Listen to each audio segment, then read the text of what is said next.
Hi everyone, I'm Meryl from Pasta Social Club and Food 52's resident pasta maker. Today I am joined with my good friend Jake Cohen. We are going to be making some rye kreplach, bagel and lox styles. We're going to start with a rye pasta dough. It's definitely not your traditional pasta dough, which I'm going to be making with some sour cream and a little bit of water, so it's super easy to roll by hand if you don't have a pasta machine. Then I'm gonna make the filling, very simple, boiled potato, sour cream, lox, dill, chives, lemon, all those classic flavors, just mashed up in a very carby filling. And then we are going to boil them real quick before we pan fry them so the bottoms are really nice and crispy, and then cover them in delicious chili oil, maybe a little bit more sour cream, some herbs to freshen everything up, and that is it. So with all of that said, let's get cooking, and we will be back at the very end to taste our dishes. Okay everyone, let's jump right into our kreplach dough. I'm adding a combination of 00 pasta flour and rye flour to a food processor, along with 2 eggs, 1 egg yolk, about 4 tablespoons of water, and a generous dollop of sour cream. This isn't your average pasta dough, and the higher water content means it'll be softer, more pliable, and especially easy to work with. Pulse everything together until the liquids are evenly distributed and beads of dough start to form. It'll look a little like couscous and should come together easily when pressed. I'm going to knead this mixture together for about 10 minutes until it's smooth and firm, then wrap it tightly in plastic and let it rest at room temperature for about 30 minutes.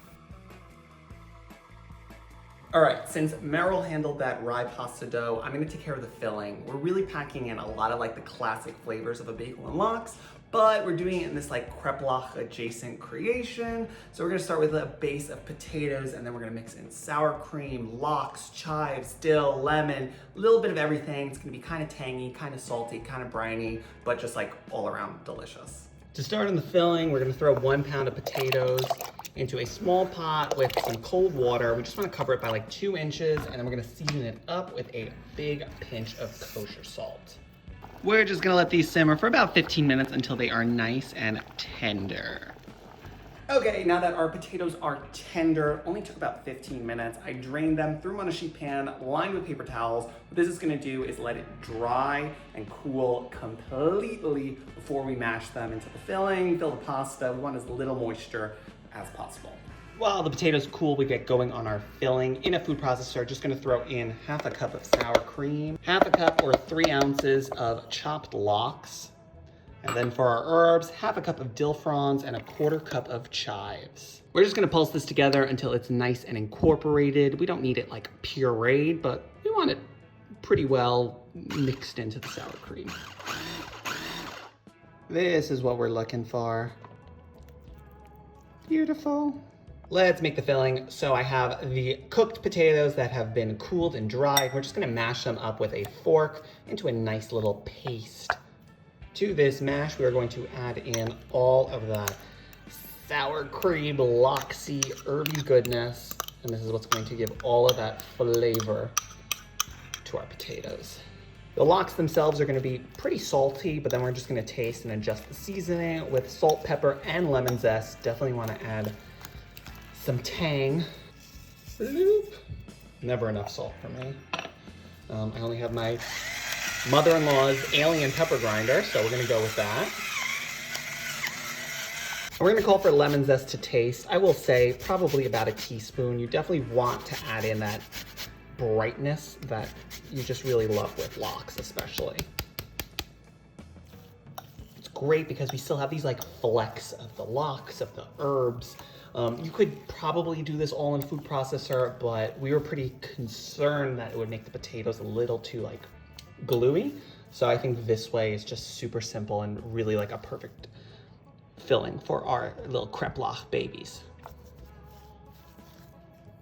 Okay, the filling is done. I threw it into a, I don't know, storage bag. If you have piping bags, that'd be best, but this is going to be my makeshift way in order to fill our little kreplach. So I'm going to roll out the dough now, and then I'm gonna get frying. I know Meryl's making it a little bit differently. Both ways are gonna be absolutely delicious. Fair warning, I am no Meryl, so she's probably gonna have the better footage and techniques in terms of filling these, but she did coach me through making the perfect dough, so I'm gonna roll it out now and throw in my filling. We wanna get it pretty thin, as thin as possible. But again, I'm doing this by hand, so I'm not gonna beat myself up. Now it's time to shape our kreplach. Start by cutting as many 2.5-inch circles from the dough as you can. Any scraps can be smushed back together and rewrapped in plastic. They'll rehydrate while you work and can be rolled out again at the very end. Next, pipe or spoon about a teaspoon of filling in the center of each circle. Make sure to leave a generous amount of space between the filling and the edge so everything can seal nicely. Bring 2 adjacent sides of the circle together over the filling so it looks like an upside-down V, and press to seal. Then fold the remaining part of the circle over the filling to meet the rest of the dough. Seal the edges and the center firmly to create a triangle. Try to press out as much air as possible in the process and go over the seams a few times. This is important not only to prevent bursting, but also to thin out the edges so everything cooks more evenly. All right, let's see how we do. I'm going to dab the edges with a little bit of water just to help things stick. Now let's see if I can meet Meryl's expectations. All right, you want to really pack it down and then have this come meet here and give it a little squeeze, squeeze. Oh my God, definitely not as good as Meryl. Nailed it. Oh my God. All right, this is my first one. Not terrible, but I'm gonna keep going and I'll probably call Meryl for some pointers as I keep on filling them. Another great thing about this filling is that it's incredibly malleable. So if you find you've added a little too much, it's easy to take it out or press it down so you can encase everything nicely.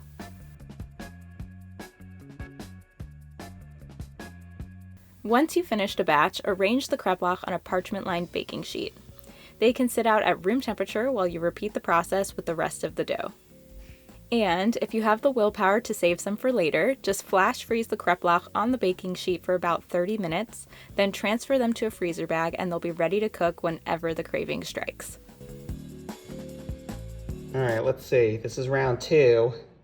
I have a feeling I'm getting pretty good at this. Make that little V and then have it come and meet up, and then we're going to pinch and pinch and pinch, and I think I made a pretty good kreplach.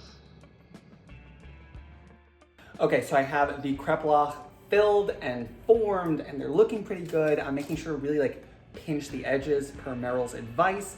I'm going to boil these and pan fry them, plate them up, and then we're gonna get eating. There are a couple of ways to prepare kreplach, boiled and fried. In both cases, start by boiling the dumplings in well-salted water for about 2 to 3 minutes until the edges are pliable. Be sure to taste one to make sure they're done to your liking. Once they're ready, drain them in a colander or transfer them to a platter with a slotted spoon. If you prefer a softer texture, you can plate them up right away. First, go in with some sour cream. I've seasoned mine with a little salt and pepper and thinned it out with some water for easy drizzling. Then cover everything with plenty of your favorite chili oil, some more fresh dill and chives, and a bit of flaky salt. If you want to take things a step further, once you've boiled and drained the kreplach, add about a 1/4 cup of oil to a large nonstick skillet over medium-high heat. When it's hot and shimmering, add the dumplings and fry the bottoms until crisp and golden, about 3 to 5 minutes. Transfer the kreplach to a paper towel-lined plate, then serve them up with all of the fixings. A dollop of sour cream, A bit of my favorite condiment right now, which is this Everything Bagel chili oil from Holy Chili. and those beautiful fresh herbs. Boom, boom. Done.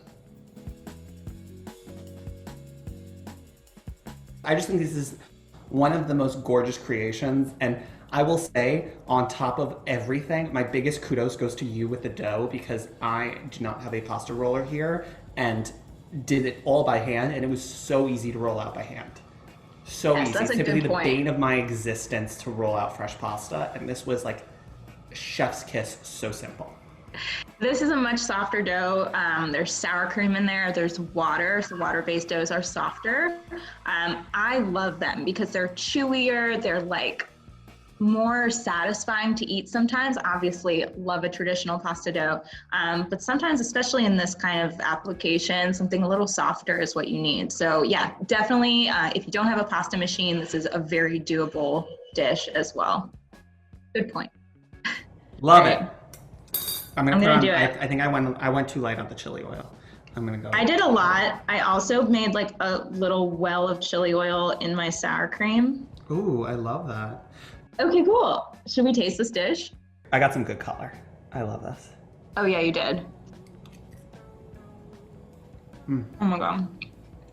Mm. I mean, put lox in anything, and I'm sold. But it's one of those things where it's not like, it's like that conversation about anchovies in Italian food. I really think this is like the Jewish equivalent to sauces with anchovies, in which you're not really getting fishiness, you're just getting a lot of salt and umami and brine, Right. and it just like cuts through the richness of the sour cream and the potato, and I'm just obsessed. Yeah, it's another layer. I think also with the chili oil, which is pretty prominent, you definitely don't get that fishiness, and I think a good way. I'm very into, I'm just like and I will say, I will warn people, there's a lot of dill in here. Because we love dill. We are a culture of people that love dill. I think dill is the number, I put in my chicken soup, and I put in everything. And I think that it just adds that really nice, like, herby, green, verdant note to really tie Freshness everything when you're together. frying, when you're like sour creaming everything, potato, you need some balance to that. And the chili oil provides that too. Jake, thank you so much for joining me today. It's so good to see you, even if it's not in person. I hope next time we can see each other and do some more pasta making together. But until then, I hope you have a super happy Hanukkah, a wonderful Christmas time eating some Chinese food, and stay happy, stay healthy, and I'll see you soon. I cannot wait. Lots more pasta in our future. Definitely.